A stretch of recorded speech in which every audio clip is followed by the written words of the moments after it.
Sa Pongkarinderya sa Socrates Road, Barangay San Pedro ang ninakawan ng hindi pa nakilalang lalaki batay po sa kuha ng CCTV. Ayon po sa ulat, tinagay ng suspect ang tinatayang 4,000 pisong kita ng tindahan.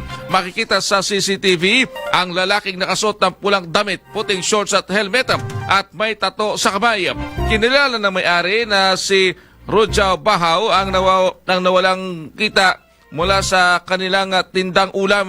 Naiulat na sa Police Station 1 ang insidente, ngunit patuloy pa ang pagkakalanlan at paghahanap sa suspect. Balita sa umaga.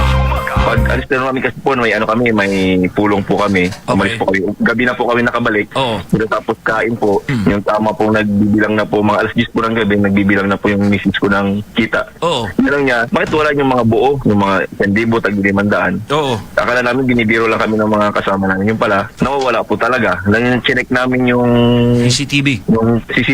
yun po, yung unang putihan namin sa ibabaw ng CCTV. Oo. May nakitang kamay. So, sinintinan namin yung kabilang CCTV. Oo. Nakita po namin yung lalaki.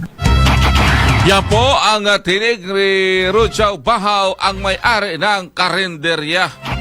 Yan ang balita natin sa inyo ng numero 1 ng vitamin C sa bansa. Ito ang Santon Vitamin C. Ito ay pumasa sa pagsusuri ng FDA na may kakayahan upang palakasin ang immune system ng isang tao upang hindi tayo magkasakit. Ang Santon Vitamin C ay mabibili sa lahat po ng mga butika sa Puerto Princesa at buong lalawigan ng Palawan. Express